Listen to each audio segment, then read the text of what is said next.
Hello everyone, कैसे हैं आप सब। आप सभी का स्वागत है मेरे इस यूट्यूब चैनल पर। और आज की वीडियो में हम लोग डिस्कस करने वाले हैं एक अकाउंटिंग्स का बेसिक, बहुत ही ज़्यादा बेसिक कॉन्सेप्ट जिसका नाम है general entry. Guys, general entry एक बहुत ही ज़्यादा इंपॉर्टेंट टॉपिक है। इंपॉर्टेंट किस प्रोस्पेक्टिव से बोल रहा हूँ? इंपॉर्टेंट मैं इस प्रोस्पेक्टिव से बोल रहा हूँ कि ये प्रैक्टिकल लाइफ में भी इंपॉर्टेंट है और एग्जाम्स के पॉइंट ऑफ व्यू से भी वेरी इंपॉर्टेंट है। एग्जाम्स चाहे आप 11th क्लास का अगर एग्जाम दे रहे हो तो उसमें तो स्पेशल जनरल एंट्रीज का चैप्टर है। 12th क्लास का अगर आप एग्जाम दोगे, बोर्ड के एग्जाम्स दोगे, तो उसके अंदर भी जनरल एंट्रीज, मतलब हर चैप्टर ना जनरल एंट्रीज के ऊपर ही बेस्ड है। तो जनरल एंट्रीज के आपके बेसिक्स तो क्लियर होने ही चाहिए। और अगर आप ग्रेजुएशन लेवल पर भी हो तो उस केस में भी जनरल एंट्री इसके बेसिक्स तो आपको बिल्कुल क्लियर होने ही चाहिए। तो आज की वीडियो में हम लोग फुल बेसिक्स के बारे में बात करेंगे जनरल एंट्रीज के, और जनरल एंट्रीज के इजी लेवल से लेके बिल्कुल एडवांस लेवल की जनरल एंट्रीज को भी हम लोग आज बनाना सीखेंगे। तो गाइस, वीडियो में एंड तक बने रहना और आज हम लोग पूरी जनरल एंट्री को सीखने वाले हैं। ठीक है, सबसे पहले हम लोग बात करते हैं जनरल एंट्री होती क्या है। सर, जनरल एंट्री ना तब होती है जब हम लोगों को किसी भी ट्रांजेक्शन को बुक्स के अंदर रिकॉर्ड करना होता है। कैसे सर, मैं बता देता हूँ आपको। सबसे हम लोग बात करते हैं जनरल एंट्रीज के बारे में बात करने वाले हैं। जनरल एंट्रीज में क्या होता है, जब भी हम लोग को कोई भी ट्रांजेक्शन को अगर रिकॉर्ड करना होता है तो उसके लिए हम लोगों को सबसे पहले जनरल एंट्री पास करनी होती है। ठीक है, उसी जनरल एंट्री के बेसिस पे ही वो फर्दर आगे अकाउंट्स के अंदर ट्रांसफर होती है और फिर धीरे धीरे करके उसी के थ्रू हम लोगों की बैलेंस शीट बनती है, प्रॉफिट एंड लॉस अकाउंट बनता है। तो उसी के बेस पे हम लोगों को सारा काम होता है। तो सबसे पहले मेन इंपॉर्टेंट थिंग है जनरल एंट्री। जनरल एंट्री को अकाउंटेंसी का बैकबोन भी बोला जाता है, क्योंकि जब तक तुम्हारी जनरल एंट्री ठीक नहीं है ना, तुम्हारी आगे की अकाउंटिंग सारी ठीक नहीं होगी। सबसे पहले जनरल एंट्री को ठीक करना जरूरी है। तो गाइस, हम लोग मैं आप लोगों को सबसे पहले बताया था जनरल एंट्री को बनाने का फॉर्मेट क्या होता है। ठीक है, जनरल एंट्री को बनाने का ये फॉर्मेट होता है। दो चीज़ें होती हैं, एक होता है डेबिट, एक होता है क्रेडिट। मैं आप लोगों को आगे आने वाली वीडियो में यही बताऊंगा कि डेबिट क्या होता है और क्रेडिट क्या होता है, कब हम डेबिट करते हैं, कब हम लोग क्रेडिट करते हैं। ठीक है बॉस, ये हमारे जनरल एंट्री का फॉर्मेट है हमारा। जो भी अकाउंट हम लोगों का, कुछ डेबिट होगा और कुछ क्रेडिट होगा। मतलब जो भी चीज़ क्रेडिट होगी वो नीचे क्रेडिट की साइड आएगी और कुछ डेबिट की साइड आएगी। यहाँ जो भी आएगा ना अमाउंट, और जो अकाउंट यहाँ क्रेडिट होगा वो अमाउंट, ये दोनों हमेशा इक्वल होंगे। इन दोनों का टोटल हमेशा इक्वल होगा। ठीक है बॉस,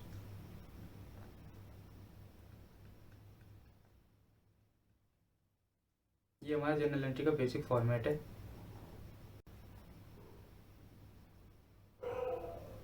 आज हम लोग इसमें एंड तक सारी जनरल एंट्रीज को पढ़ेंगे कि क्या बेसिक लेवल से लेके एंड तक।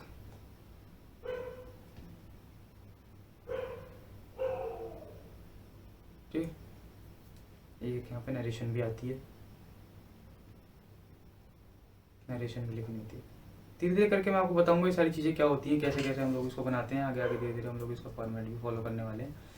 तो बेसिकली ये होता है हमारा जनरल एंट्रीज का फॉर्मेट। ठीक है, अभी आप लोगों को देख के लग रहा होगा सर ये क्या बना दिया। जिन्होंने जनरल एंट्रीज नहीं पढ़ी उनके लिए कह रहा हूँ कि उनको लग रहा होगा कि ये आपने क्या, सर ने क्या बना दिया, ये क्या चीज़ है।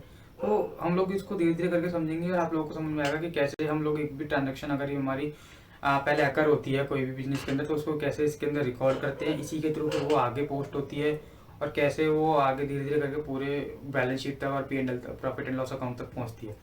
ठीक है, तो यहाँ से हम लोग अब स्टार्ट करने वाले हैं जनरल एंट्रीज एक्चुअली में होती क्या है। सर, जनरल एंट्रीज ना बेसिकली जो भी ट्रांजेक्शन हमारी बुक्स के अंदर हुई है उसको रिकॉर्डिंग करना इज कॉल्ड जनरल एंट्री। ठीक है, जनरल एंट्री को करने के लिए या उस ट्रांजेक्शन को रिकॉर्ड करने के लिए कुछ रूल्स बनाए गए हैं अकाउंटेंसी के अंदर। उन रूल्स को फॉलो करते हुए ही हमें जनरल एंट्री बनानी होती है। ठीक है, तो अभी वो रूल्स क्या है वो हम लोग अभी आने वाली वीडियो के अंदर पूरे डिस्कस करने वाले हैं कि वो रूल्स क्या होते हैं, कैसे हम लोगों को उनके बेस पे जनरल एंट्री बनानी है। ये धीरे धीरे करके हम लोग समझेंगे।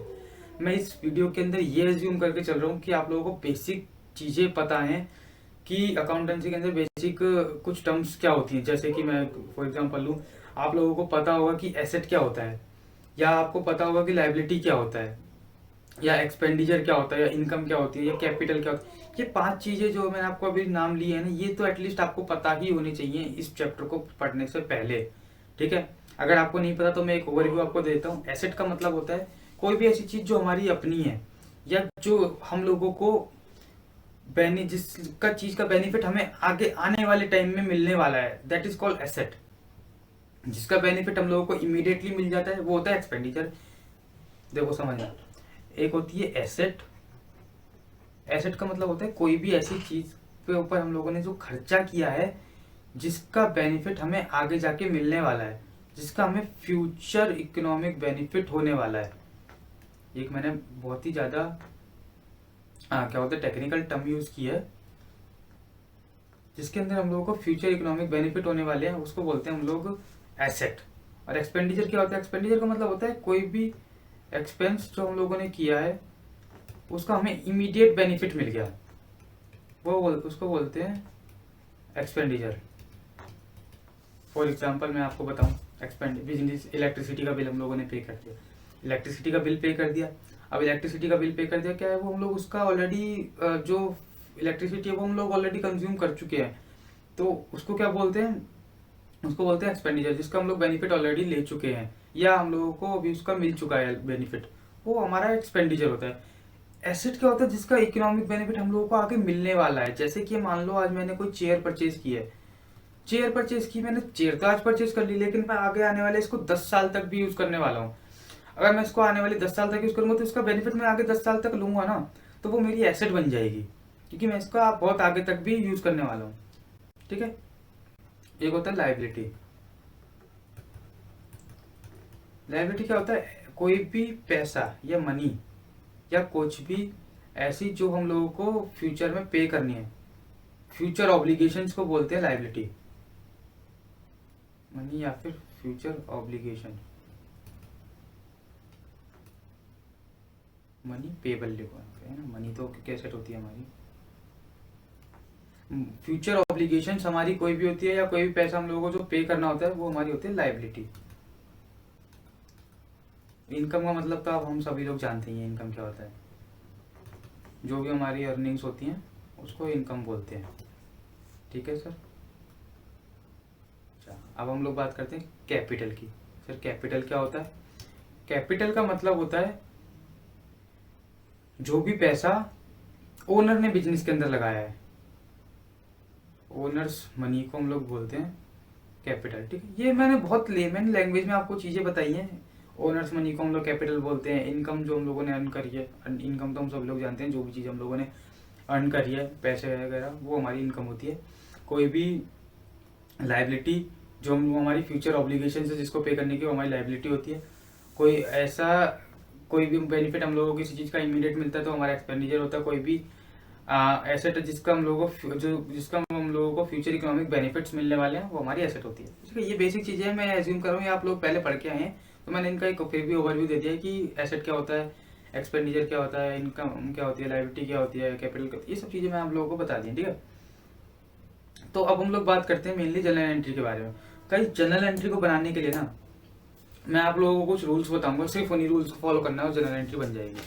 ठीक है, अभी मैं उन लोगों से बात करता हूँ 2 मिनट जिन लोगों ने जनरल एंट्री को पहले पढ़ा हुआ है। ठीक है, जनरल एंट्री जिन लोगों ने पहले पढ़ी हुई है ना, उन्होंने एक लाइन बहुत सुनी होगी कि जनरल एंट्री हम लोग बनाते हैं कुछ रूल्स के बेसिस पे। रूल्स हैं debit what comes in, credit what goes out, या फिर all the assets are debit, incomes are credit, है ना, all the incomes are credit and expenditure are debit. ऐसे ही कुछ रूल्स वगैरह होते हैं आई थिंक, जो आप लोगों ने पढ़े हुए हैं, मेरे को तो याद भी नहीं है, मैं क्योंकि इन रूल्स को फॉलो नहीं करता। मैं सिंपल अपने जो अकाउंटिंग स्टैंडर्ड्स के अंदर जो बने हुए रूल्स है ना, मैं उनको फॉलो करता हूँ, उनके बेस पे ही जनरल एंट्री बनानी चाहिए। ये जो रूल्स आप लोगों ने पढ़े हुए हैं ये रूल्स सिर्फ रटने के लिए होते हैं, ये एक्चुअल में रूल्स नहीं होते, ये रूल्स सिर्फ रटने के लिए होते हैं। आप लोगों ने पढ़ा होगा यार, नॉमिनल अकाउंट होता है, पर्सनल अकाउंट होता है, रियल अकाउंट होता है, ये सारी चीजें मैं मान रहा हूँ एग्जिस्ट करती हैं, बट फिलहाल जनरल एंट्री बनाने के पर्पज से अगर आप इन लोगों को, इन चीजों को थोड़ा साइड रखो ना, जो रूल्स मैं बताने वाला हूँ सिर्फ इन रूल्स को फॉलो करोगे तो आपकी जनरल एंट्री एकदम ठीक और बढ़िया निकल के आएगी, और कोई भी इसके अंदर डाउट आपको नहीं रह जाएगा कि जनरल एंट्री के अंदर हम लोगों ने इस चीज को डेबिट क्यों किया या इसको क्रेडिट क्यों किया। ये सारी चीजें आपको इन रूल्स के थ्रू पता चल जाएंगी। ठीक है, तो अभी हम लोग रूल्स स्टार्ट करने वाले हैं।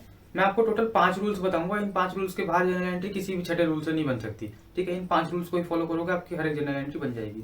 सबसे पहले हम लोग बात करते हैं जनरल एंट्री के फर्स्ट रूल के बारे में। मैं आपको सारे रूल्स पहले करा देता हूँ, उसके बाद एक एक करके रूल्स, हर किसी रूल का एक एक एग्जाम्पल भी करेंगे, ठीक है। मैंने नोट्स बनाए हुए हैं, उन नोट्स में से हम लोग सारे एग्जाम्पल्स को धीरे धीरे करके फॉलो कर लेंगे, ठीक है बॉस। सबसे पहले अब हम लोग बात करते हैं रूल नंबर 1 की। Rule number 1 sir, rule number 1 क्या कहता है? रूल नंबर 1 बोलता है कोई भी एसेट अगर हमारी बढ़ती है तो वो हमेशा हमारी डेबिट होती है, ठीक है बॉस। और कोई भी एसेट अगर हमारी कम होती है तो वो हमारी हमेशा क्रेडिट होती है। एक सेकंड, ये थोड़ा कुछ गलत हो गया स्पेलिंग।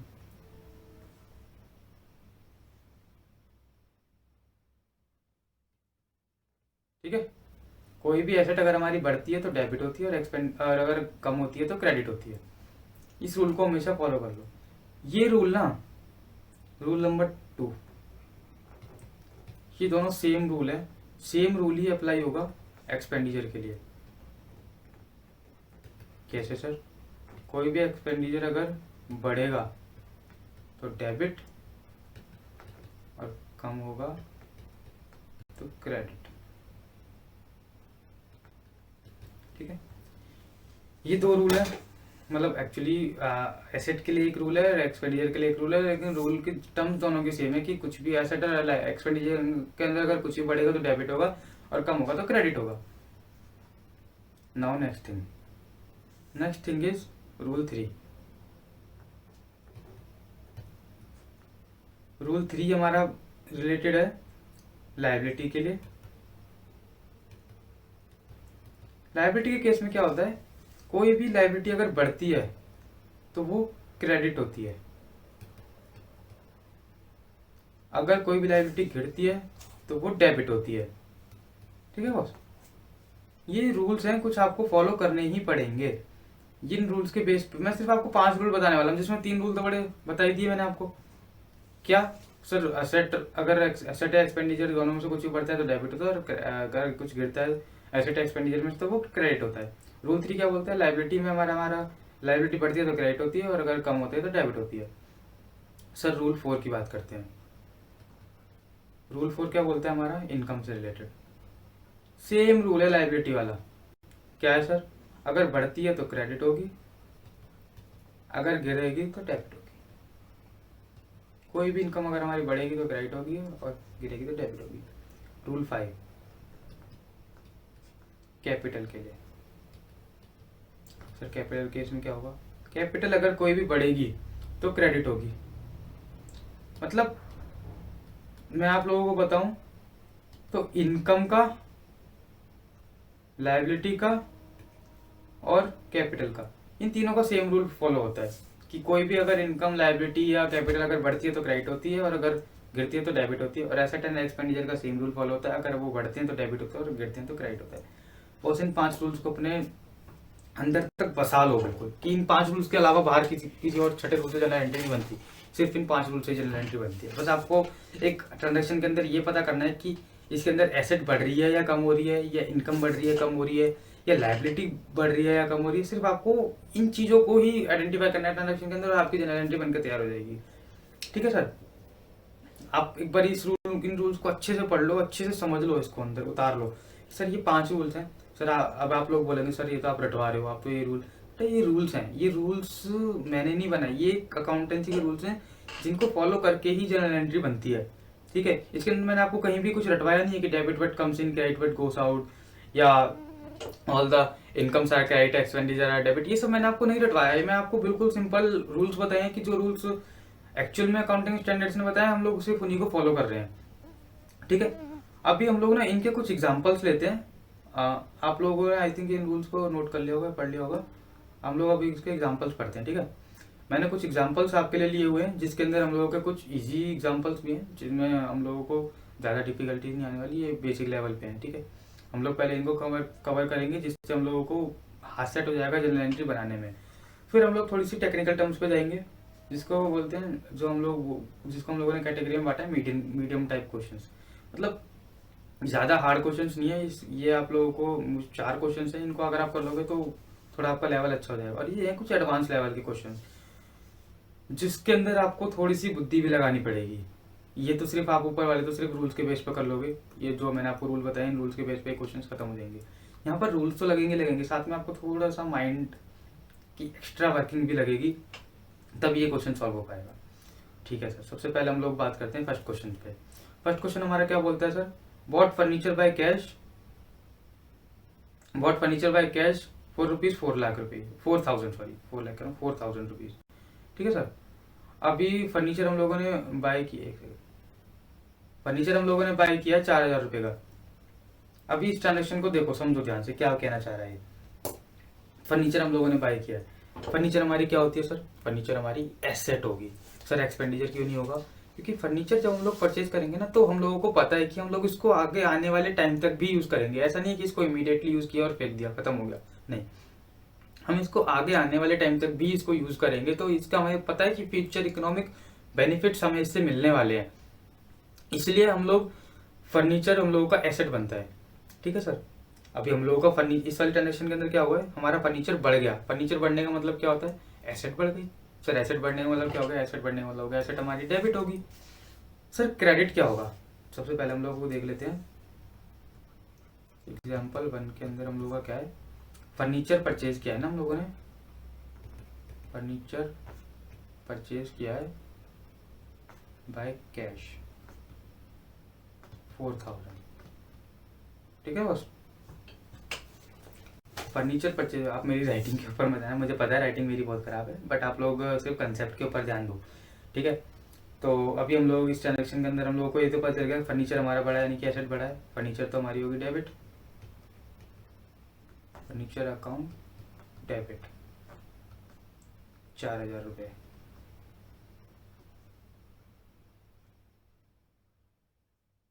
Debit credit.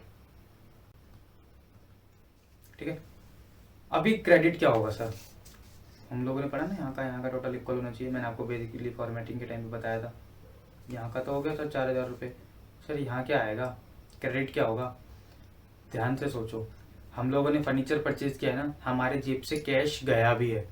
कैश क्या होती है, हमारी एसेट होती है, और अगर कोई भी एसेट हमारी कम होती है तो मैंने आपको क्या रूल बताया, सबसे पहला रूल हम लोगों ने पढ़ा था, कोई भी एसेट अगर हमारी कम होती है तो क्रेडिट होती है। तो उसी को रूल को फॉलो करते हुए हम लोगों को यहाँ पे एसेट जो हमारी कम हुई है, यानी कि कैश कम हुआ है, तो हम लोग उसको क्रेडिट करेंगे। ठीक है बॉस, 4,000 रुपये से हमारा कैश क्रेडिट हो गया। अब देखो ये टोटल दोनों इक्वल हो गया। नरेशन लिख देते हैं यहाँ पे, बीइंग फर्नीचर परचेज्ड। मेरी राइटिंग यार सुधरी नहीं है आज तक, काफ़ी टाइम हो गया, ये राइटिंग सुधरने में ही नहीं आई है, मैंने बहुत ट्राई कर लिया, बट ठीक है, एटलीस्ट आप लोगों को समझ में आ रहा है ना, तो ठीक है। ठीक है, नाउ सेकंड एग्जांपल की तरफ चलते हैं। यहाँ पे डेट क्वेश्चन के अंदर दी नहीं हुई है, आप कोई भी डेट एज्यूम कर लीजिए, 1 जनवरी 2022। ठीक है, मैं डेट एज्यूम कर रहा हूँ। Now second general entry, paid electricity charges by cash. अब इलेक्ट्रिसिटी चार्जेस है, इलेक्ट्रिसिटी चार्जेस क्या है, हमारा एक्सपेंडिचर है। अब आप ये थोड़ा बोलोगे इलेक्ट्रिसिटी चार्जेस हमारा एसेट है, मतलब बोलने में ही समझ में आ रहा है कि यार ये इलेक्ट्रिसिटी तो हमारा एक्सपेंस होता है। और कोई भी एक्सपेंस अगर हमारा बढ़ता है तो वो मैंने आप लोगों को बताया था, क्या सर, कोई भी एक्सपेंस अगर हमारा बढ़ता है तो क्या होता है सर, वो डेबिट होता है। ठीक है, तो ऐसे ही हम लोग लेते हैं इलेक्ट्रिसिटी एक्सपेंस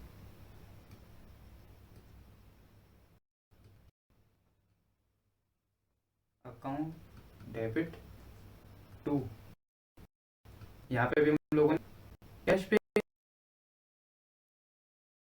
किया,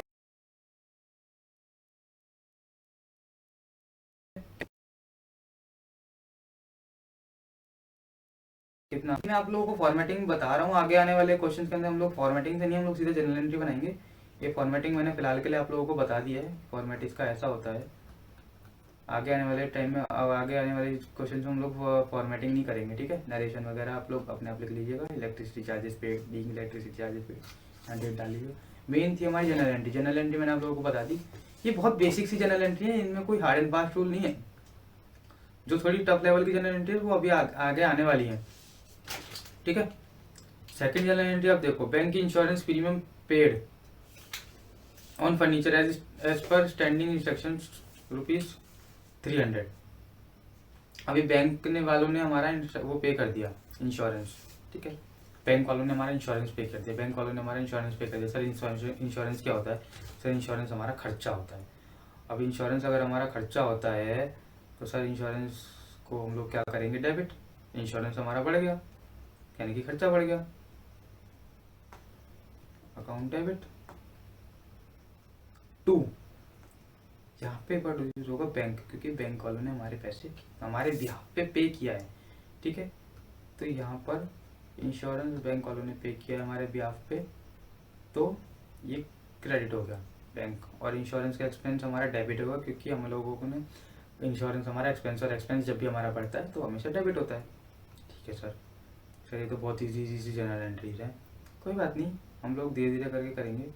सर नेक्स्ट जनरल एंट्री पे आते हैं। नेक्स्ट जनरल एंट्री क्या बोलती है? Purchase goods from Lipton and company on credit. उधार में खरीदी है सर, और पेमेंट करिए 4 जनवरी को, ठीक है सर। अभी इसकी जनरल एंट्री बनाते हैं। सबसे पहले हम लोगों ने क्या परचेज किया? गुड्स परचेज किए लिप्टन एंड कंपनी से। गुड्स का नाम हम लोग देते हैं यहाँ पे परचेजेस, ठीक है। आप ये वाली बात हमेशा याद रखना, कोई भी अगर हम लोग परचेज करते हैं रॉ मटेरियल या कुछ को, तो हम लोग उसको परचेजेस नाम देते हैं। तो एग्जाम्पल नंबर 4, ये एग्जाम्पल 3 था, ठीक है। एग्जाम्पल नंबर 4 हम लोग कर रहे हैं।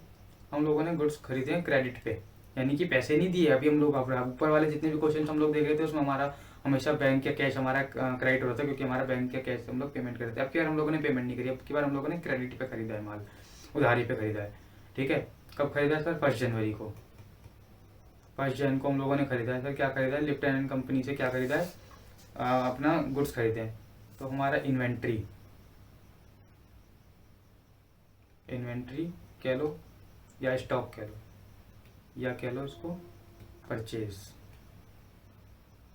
डेबिट हो गया भाई। स्टॉक बढ़ गया ना हमारे अकाउंट्स में, तो वो डेबिट हो गया। स्टॉक का हमारा एसेट होती है ना स्टॉक, तो इसलिए हम लोग उसको डेबिट कर रहे हैं। 2 लिप्टन एंड कंपनी। सर ये लिप्टन एंड कंपनी क्रेडिट क्यों हुआ है? क्रेडिटर, और क्रेडिटर हमारी लाइबिलिटी होती है। हमारा क्रेडिटर इस ट्रांजेक्शन के अंदर बढ़ रहा है, हम लोगों को आगे जाके उसको पैसे देने हैं, लाइबिलिटी बढ़ रही है। लाइबिलिटी जब भी बढ़ती है तो हमेशा क्रेडिट होती है सर, इसलिए जो ये है ये हमारा क्रेडिट होगा। अमाउंट कितना था ट्रांजेक्शन के अंदर? अमाउंट था हमारा 10,000 का, ठीक है सर। तो 10,000 ठीक है। ये बहुत सिंपल लेवल की जनरल एंट्री, यहाँ आप नरेशन लिख लेना। अच्छा अभी वो कह रहा है 4 जनवरी को हम लोगों ने पैसे की पेमेंट भी कर दी उसको। इसके जो गुड्स हमने परचेज किए थे ना सर, 4 जनवरी को इसकी पेमेंट भी कर दिया। अब 4 जनवरी को हम लोगों ने अगर इसकी पेमेंट करी है तो क्या होगा सर? पेमेंट के टाइम में हम लोगों को पता है सर, कैश या बैंक जो भी होता है, कैश या बैंक कुछ भी लगा लो, वो क्रेडिट होता है सर हमेशा। डेबिट क्या होगा सर? डेबिट क्या होगा? डेबिट होगा, क्योंकि देखो इस केस में हम लोगों ने पेमेंट कर दी। अब पेमेंट करने से क्या हो रहा है? हमारी जो लाइबिलिटी हम लोगों ने ये बुक की थी ना, ये वाली लाइबिलिटी, ये कम हो रही है। और लाइबिलिटी अगर कम होती है तो हम लोगों ने क्या पढ़ा था रूल? डेबिट होती है। तो इसीलिए लिप्टन एंड कंपनी को कर देंगे डेबिट, ठीक है। बस समझ में आ गया। 1 जनवरी को हमारी ये वाली ट्रांजेक्शन हुई, 4 जनवरी को हम लोगों ने पेमेंट कर दी, तो Lipton and company account debit to bank 1 lakh रुपए, 1 लाख रुपए, ठीक है।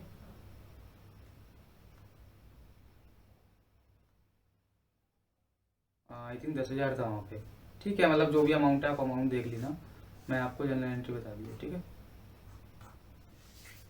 Now I think cash deposit in bank वाला भी आप कर लोगे।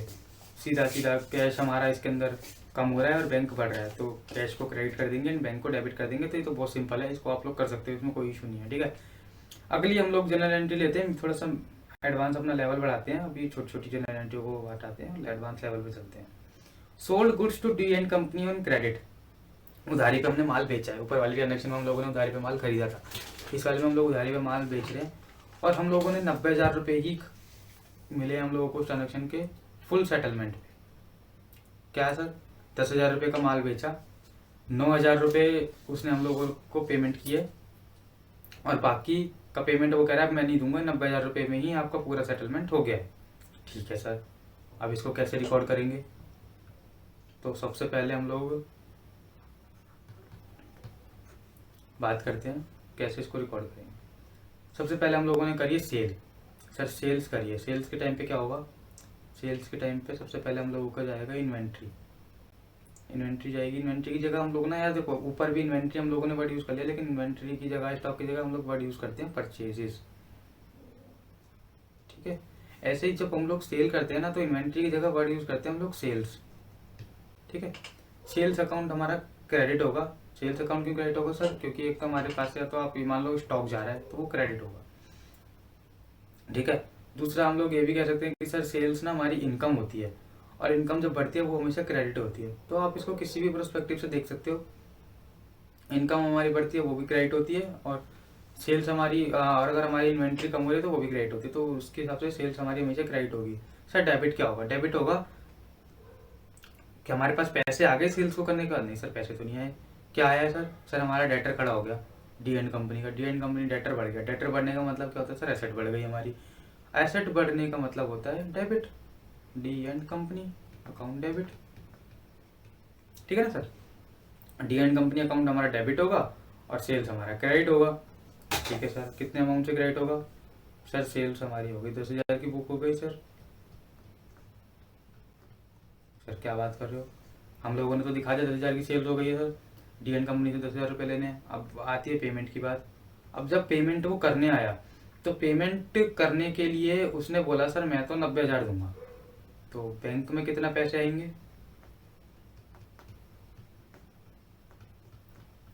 भाई? बैंक तो हमारा 90,000 से बढ़ेगा ना, बैंक में 90,000 रुपए आएंगे। डेटर कितने से खत्म होगा?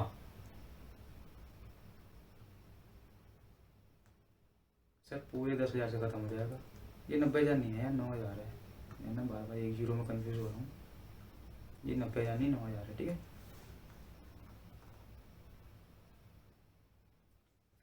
ठीक है सर। अभी बात करते हैं सर यहाँ पे। अभी सर ये तो टोटल इक्वल हुआ ही नहीं। बैंक में पैसे आए 9,000 रुपये, अकाउंट डेटर चला गया 10,000 रुपये का। सर 1,000 रुपये का क्या है सर? 1,000 रुपये का हमारा लॉस है। लॉस है तो क्या मतलब हम लोगों ने उसको डिस्काउंट दिया है, और डिस्काउंट हमारा क्या होगा? एक्सपेंडिचर। एक्सपेंडिचर जब भी बढ़ता है तो वो होता है डेबिट। इसलिए हम लोगों ने इसको लिया है यहाँ पे 1,000 रुपये का हम लोगों ने डिस्काउंट दिया है उसको। तो बैंक अकाउंट डेबिट 9,000 रुपये, डिस्काउंट हम लोगों ने दिया उसको 1,000 रुपये, और टोटल क्रेडिटर हमारे कितने के क्लोज हो गए? 10,000 रुपये के। तो डिस्काउंट हमारा एक एक्सपेंडिचर होता है, इसलिए हम लोगों ने उसको डेबिट कर दिया यहाँ पर। ठीक है सर, बिल्कुल सर, ये एंट्री समझ में आ गई। नेक्स्ट एंट्री पे चलते हैं। बिल्डिंग परचेज करी है हमने 5 दिसंबर को फ्रॉम कुमार एंड कंपनी 1,00,000 रुपये, और उसको हम लोगों ने 20,000 रुपये ऑलरेडी एडवांस दे दिया था 10 नवंबर को। ठीक है सर, क्या हो रहा है यार ये?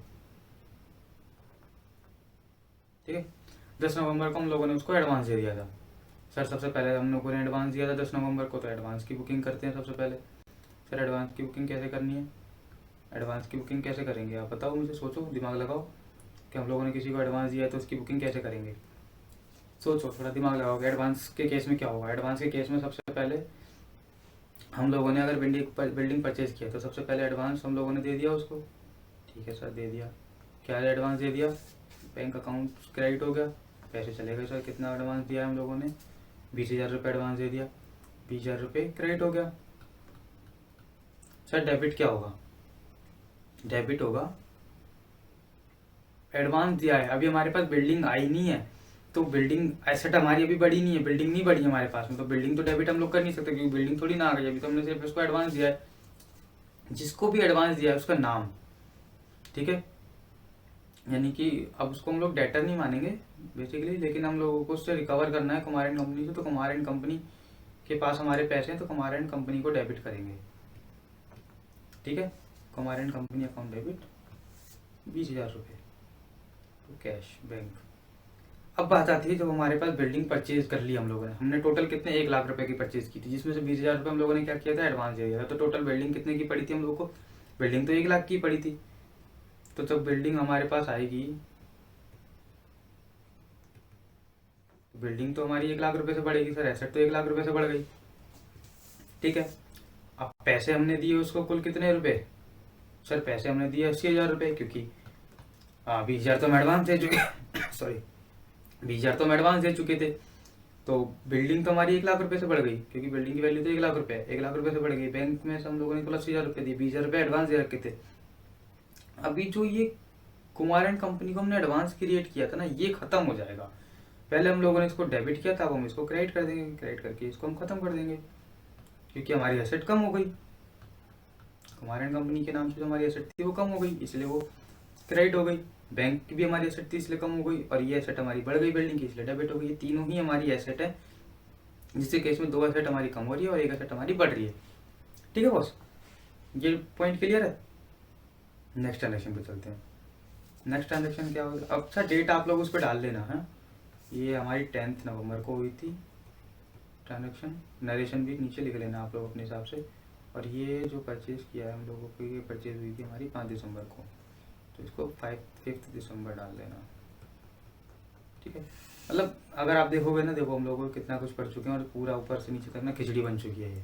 ठीक है, अगर कोई भी इसको देखेगा तो उसको कुछ समझ में नहीं आने वाला है इस खिचड़ी को देख के।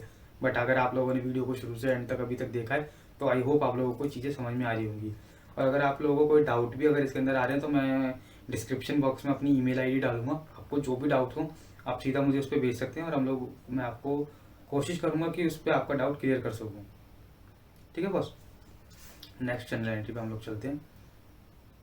गुड्स कॉस्टिंग 40,000 रुपये were sold and cash receive 50,000 रुपये।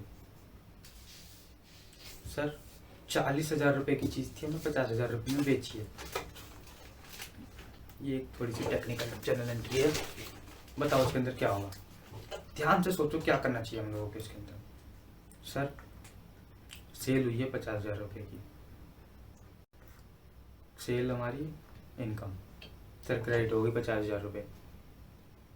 ठीक है सर, अभी हम लोगों ने जिसको भी बेची है, सर किसको बेची है? सर क्वेश्चंस में हमारा नाम गिवन नहीं है सर, तो हम लोग यहाँ पे वर्ड यूज कर लेंगे डेटर। डेटर से हम लोगों को कितने रुपए लेने हैं सर? 50,000 रुपये। सर ये क्या हुआ? सर 40,000 कहाँ गया? जनरल एंट्री तो पूरी कंप्लीट हो गई सर, 40,000 तो कहीं यूज़ ही नहीं हुआ। बेटा 40,000 का कहीं यूज़ होना भी नहीं था। तो आप बोलोगे सर 10,000 का प्रॉफिट हुआ है, वो कैसे बुक होगा? 10,000 का प्रॉफिट जो हम लोगों को हुआ है इस ट्रांजेक्शन के अंदर वो तो बुक हुआ ही नहीं। बेटा मैं आप लोगों को बता दूं, जब आप लोगों ने परचेज किया होगा ना इसको 40,000 का जो आपकी कॉस्टिंग लगी होगी, तब आपने अपनी ऑटोमेटिकली जनरल एंट्री पास की होगी, purchase account debit to vendor या टू कैश, जो भी आप लोगों ने पे किया होगा। ये जब आपने परचेज को उठा के डाला ना ये एक्सपेंडिचर अकाउंट के अंदर, ये ऑलरेडी 40,000 हमारा ऑलरेडी बुक हो चुका है। ठीक है, अब 50,000 हमने ऑलरेडी अब दोबारा बुक कर दिया, तो इन दोनों का डिफरेंस ऑटोमेटिकली ही 10,000 रुपये हमारी बुक्स के अंदर रिकॉर्ड हो जाएगा। इन दोनों ट्रांजेक्शन अलग अलग रिकॉर्ड होंगी। 40,000 की ट्रांजेक्शन ऑलरेडी रिकॉर्ड हो चुकी है कहीं, हम लोगों को तो सिर्फ इस 50,000 की ट्रांजेक्शन को रिकॉर्ड करना है जो हम लोगों ने सेल्स की ट्रांजेक्शन की है। समझो इस चीज़ को आराम से ना, ध्यान से एक बार सोचो। सर क्या हुआ है, 40,000 वाली चीज़ हमने 50,000 में बेची है। अब जब 40,000 वाली चीज़ हम लोगों ने 50,000 में बेची है, तो 40,000 को परचेज करने की एंट्री अलग बनी होगी, या 40,000 की जितनी भी कॉस्टिंग हुई होगी उसकी जनरल एंट्री अलग बनी होगी। 50,000 की सेल्स की जनरल एंट्री अलग बनी है। जब भी ये दोनों जनरल एंट्रीज आगे जाके अकाउंट्स के अंदर हमारे एंटर होंगी, ऑटोमेटिकली ही 10,000 का प्रॉफिट वो बुक हो जाएगा। ठीक है, अभी ये चीज़ आपको समझ में नहीं आएगी, लेकिन धीरे धीरे करके ये जब आप आगे के चैप्टर्स पढ़ेंगे तो आपको समझ में आएगा। जब हम लोग फाइनल अकाउंट्स का चैप्टर पढ़ेंगे ना, तब आपको ये चीज़ समझ में आएगी कि कैसे सर ये कॉस्टिंग 10,000 की जो है उसके 50,000 के साथ एडजस्ट होकर 10,000 का प्रॉफिट बुक हो गया हमारी बुक्स के अंदर ऑटोमेटिकली। तो अभी आप इस जनरल एंट्री के लिए याद रखो कि ये 50,000 रुपये ही की ही हिसाब से ही हमारी इसकी जनरल एंट्री होगी, और 40,000 हमारी ऑलरेडी रिकॉर्ड हो चुकी है। अब हम लोगों ने गुड्स रिटर्न कर दिए वाई एन कंपनी को 4,000 रुपये का, सॉरी सर। इसका मतलब क्या है कि जो भी गुड्स हम लोगों ने परचेज किए थे ना, वो हम लोगों ने रिटर्न कर दिए। परचेज के टाइम पे हम लोगों ने एक्सपेंस बुक किया था परचेज का, अब यहाँ पर सर एक्सपेंस कम हो गया क्योंकि हम लोगों ने जो परचेज किया था उसको रिटर्न कर दिया। रिटर्न करने का परचेज रिटर्न का मतलब होता है एक्सपेंस कम हो गया, एक्सपेंस कम होने का मतलब होता है क्रेडिट टू परचेज रिटर्न। ठीक है सर, कितने? 4,000 रुपये। सर डेबिट क्या करोगे?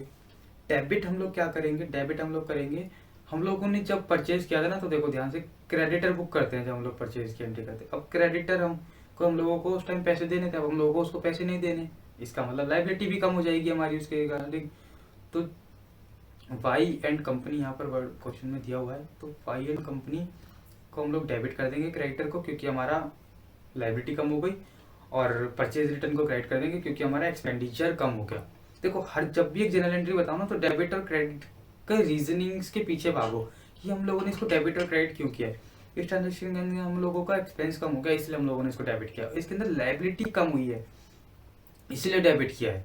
ठीक है, इसके अंदर देखो इनकम कम हुई थी, सॉरी इनकम बढ़ी थी, इसलिए हम लोगों ने इसको क्रेडिट किया था।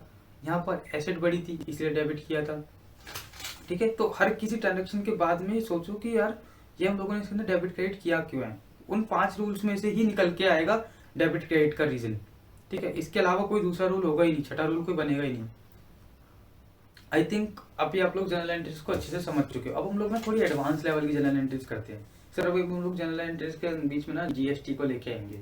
जीएसटी, क्योंकि देखो हम लोग सभी जानते हैं, कुछ भी हम लोग सेल परचेज करते हैं जीएसटी तो लगता ही है, तो जीएसटी को भी बुक्स के अंदर रिकॉर्ड तो करना ही है रिकॉर्ड।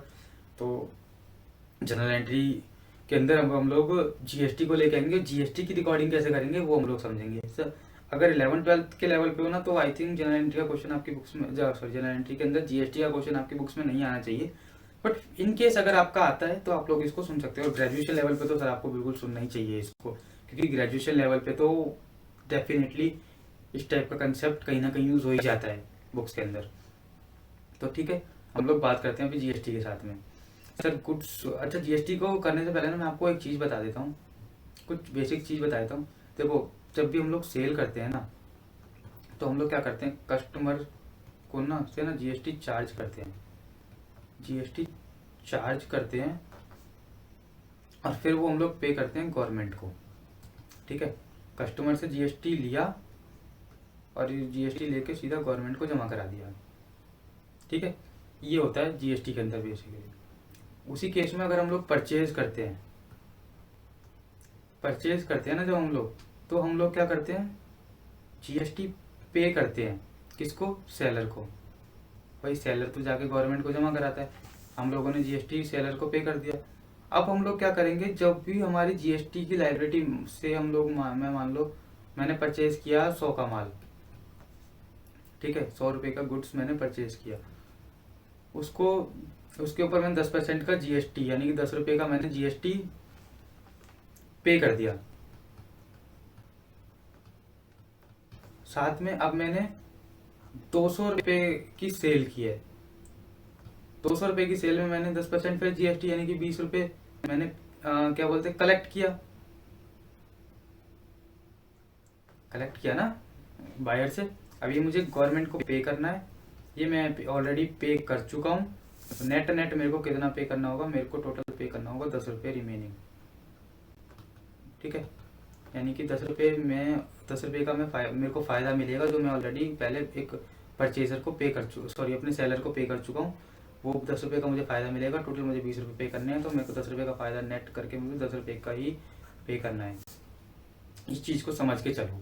ठीक है, ये मैंने आपको एक बेसिक सी चीज़ बता दी है कि कैसे जीएसटी वर्क करता है।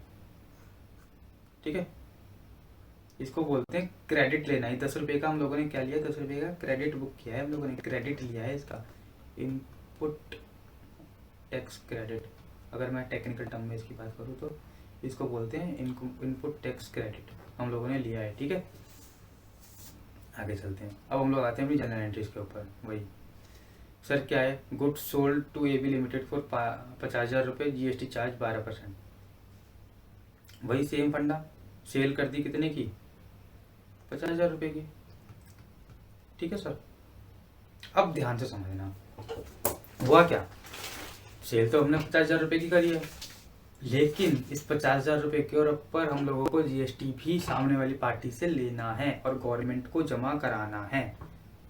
समझ में आ गई इतनी बात। अब जब हम लोग गवर्नमेंट से जीएसटी को लेंगे, सॉरी गवर्नमेंट को जब हम लोगों को इसको पे करना है, तो जीएसटी की लायबिलिटी भी आई, तो हमारी इसके हिसाब से जीएसटी पेबल भी खड़ा हो गया। इस तरह कितने का, 50,000 का 18%, 9,000 रुपये।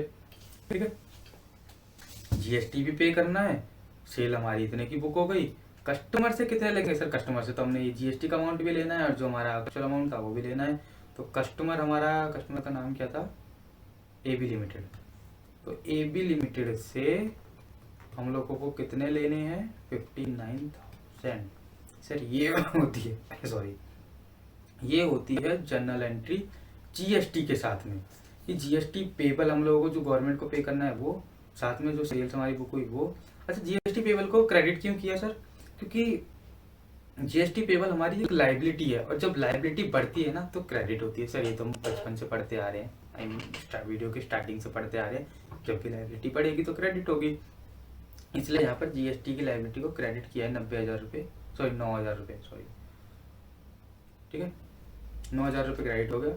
और 59,000 हम लोगों को डेटर हमारा 59,000 से बढ़ेगा क्योंकि डेटर से हमें 59,000 रुपीज़ लेने हैं और 50,000 रुपये की हमारी सेल है, तो इसलिए हमारा वो क्रेडिट हो गया। सेल्स हमारी इनकम है इसलिए हमारा क्रेडिट हो गया।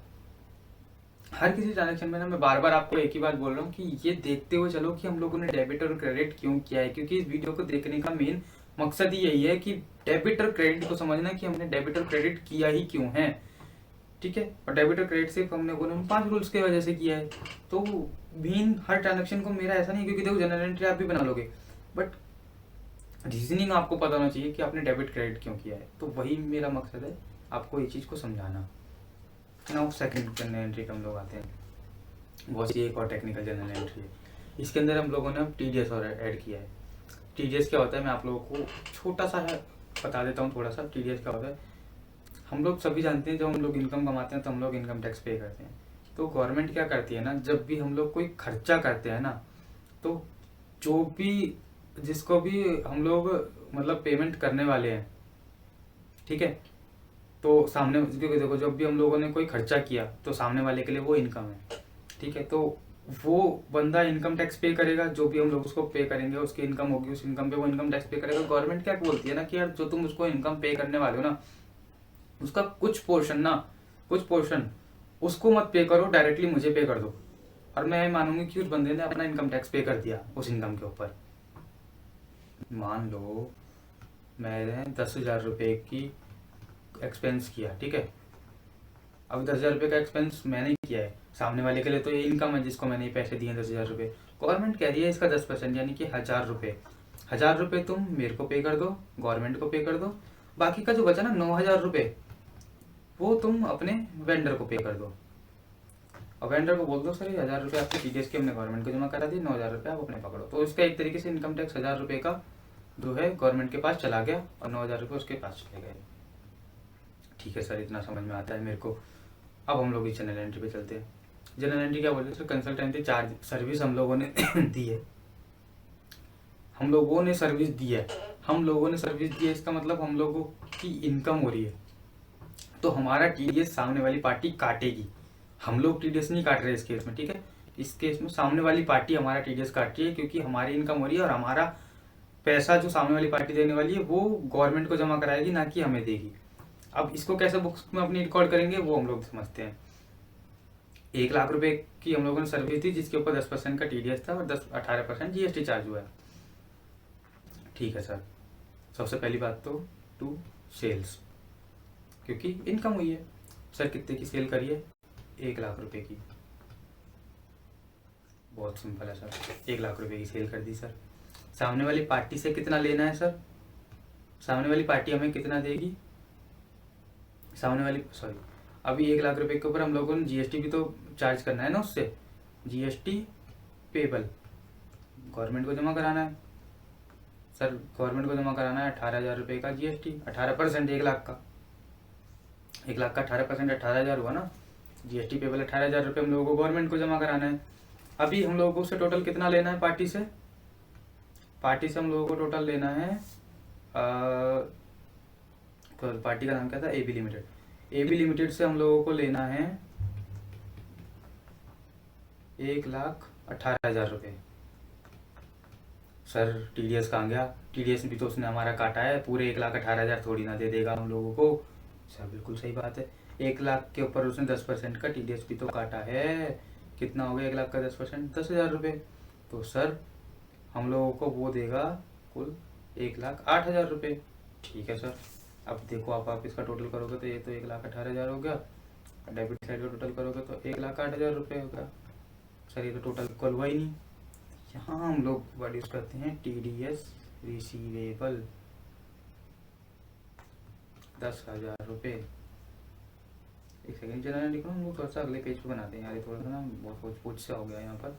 देखो सेल्स हुई हमारी कितने की, 1,00,000 रुपये की, ठीक है ना। GST हम लोगों ने चार्ज किया, गवर्नमेंट को जमा कराना है। GST पेएबल कितने का है सर, 18,000 रुपये का है सर।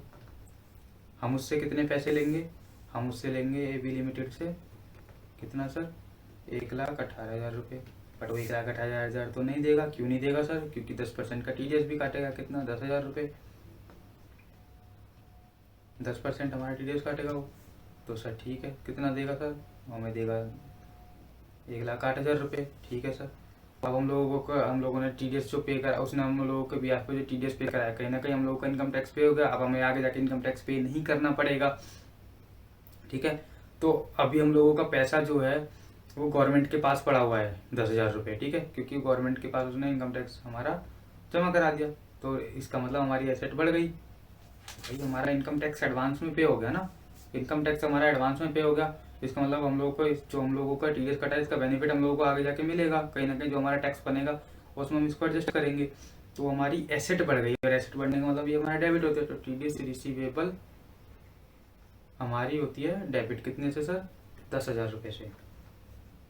तो 1,18,000 और ये भी 1,18,000, डेबिट और क्रेडिट दोनों इक्वल।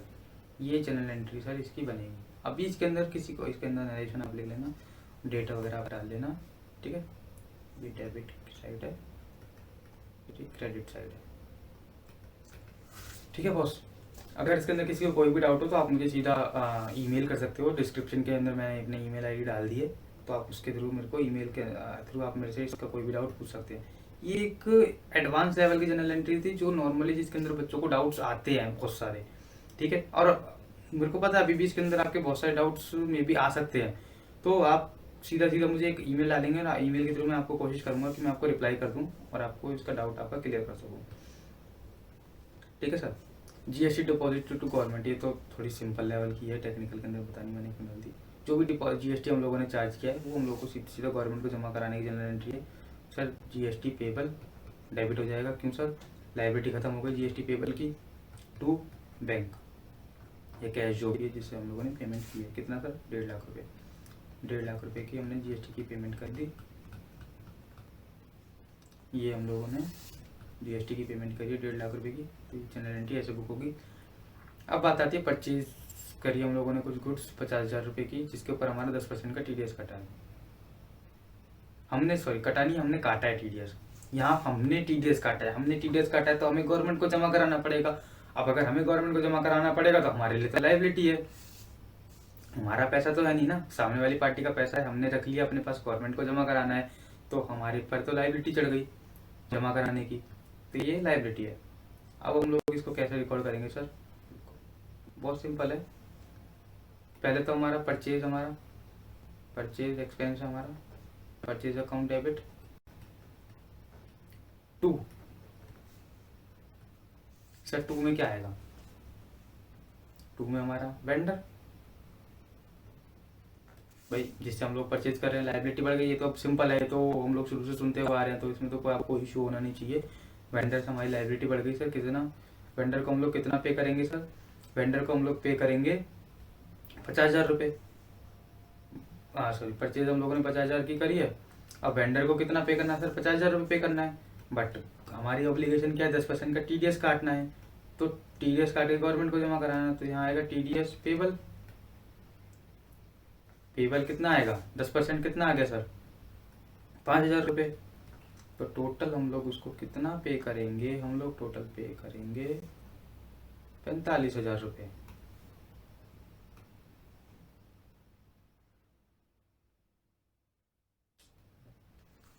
जनरल एंट्री बनेगी ये, TDS की लाइबिलिटी हमारी खड़ी हो गई, वेंडर को हम लोगों ने पेमेंट करनी है, और टोटल हमारे पास एक्सपेंस हुआ है 50,000 रुपये का, ठीक है। बहुत सिंपल जनरल एंट्री है। नेक्स्ट क्वेश्चन हम लोग लेते हैं, इसके अंदर टीडीएस भी है, जीएसटी भी है और ये परचेज की एंट्री है। सिंपल है सर, दोबारा से सेम कंसेप्ट को हम लोग अप्लाई करेंगे। यहाँ पर ना परचेज के टाइम पे हमने जीएसटी पे किया है, परचेज के टाइम पे जीएसटी हम लोग पे करते हैं सेलर को और हम लोग उसका बाद में फायदा लेते हैं। तो अगर हम लोग उसका बाद में फायदा लेंगे तो फायदा सुनते ही आपके माइंड में आना चाहिए सर क्या, एसेट। अगर हम लोग फ्यूचर में उसका फायदा लेंगे तो क्या होगा सर, एसेट होगा। सबसे पहले हम लोग करेंगे परचेज अकाउंट डेबिट, क्योंकि परचेज हमारा एक्सपेंस हुआ है। कितना है सर, परचेज हमारा कितना से एक्सपेंस हो गया, कितना, 1,00,000 रुपये। सर इसके ऊपर जीएसटी पे किया हुआ है, तो जीएसटी रिसीवेबल कितना सर, 18,000 रुपये। इसका हमें क्रेडिट मिल जाएगा। पेमेंट कितनी करनी है सर वेंडर को, सर वेंडर को पेमेंट करनी है 10% का टीडीएस काट के। 10% का टीडीएस काट के कितना बन रहा है सर, टोटल हमें पेमेंट करनी है 1,18,000 की। लेकिन टीडीएस ना हमेशा याद रखना है, टीडीएस हमेशा जीएसटी को एक्सक्लूड करके कटता है। और ये वाला बिल्कुल, ये मैं पहले आपको बताना भूल गया पॉइंट, टीडीएस जब भी हमारा कटेगा ना हमेशा जीएसटी को एक्सक्लूड करके कटता है, जीएसटी को इंक्लूड करके कभी टीडीएस नहीं कटता।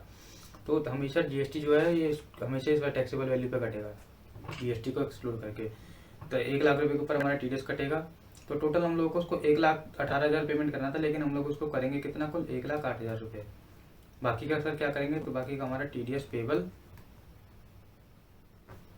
10,000 रुपये। सो गाइस यहाँ हमारी जनरल एंट्रीज कंप्लीट होती है। ये थोड़ी सी टेक्निकल लेवल की जनरल एंट्री थी मैं मानता हूँ, और कुछ ये वाली जनरल एंट्री। तो ये दोनों जनरल एंट्रीज तो ऐसी थी जो आपको जब सारे कंसेप्ट क्लियर होंगे तभी आप इन जनरल एंट्रीज को बना पाओगे, इन दोनों जनरल एंट्रीज को। ठीक है, उसके अलावा मेरे ख्याल से जनरल एंट्री के अंदर और कुछ बचता नहीं है। बस हम लोगों को, मैं आपको एक बार रिकैप कराया था दोबारा से सारी चीज़ों को। हम लोगों को 5 रूल्स को याद करना है। सबसे पहला हमारा रूल था एसेट से रिलेटेड, कोई भी एसेट अगर हमारी बढ़ती है तो डेबिट होती है, अगर हमारी कम होती है तो क्रेडिट होती है। सर अगर हम लोगों का एक्सपेंडिचर अगर कोई बढ़ता है तो डेबिट होता है, और अगर कम होता है तो क्रेडिट होता है। इनकम अगर हमारी बढ़ती है तो क्रेडिट होती है, घटती है तो डेबिट होती है। लाइबिलिटी हमारी बढ़ती है तो क्रेडिट होती है, घटती है तो डेबिट होती है। कैपिटल हमारी अगर बढ़ती है तो क्रेडिट होती है, घटती है तो डेबिट होती है। लाइबिलिटी, इनकम और कैपिटल तीनों का सेम रूल चलता है, एसेट और एक्सपेंडिचर का दोनों का सेम रूल चलता है। ठीक है सर, तो आज की वीडियो में सिर्फ इतना ही था। हम लोगों ने जनरल एंट्रीज को पूरा कंप्लीट कर लिया है। आई होप आप लोगों को समझ में आया होगा। अगर आपको कोई भी डाउट होता तो डिस्क्रिप्शन बॉक्स में मैं अपनी ईमेल आईडी डाल रहा हूँ। ईमेल आईडी के ऊपर आप लोग को जो भी डाउट है आप अपना डाउट मुझसे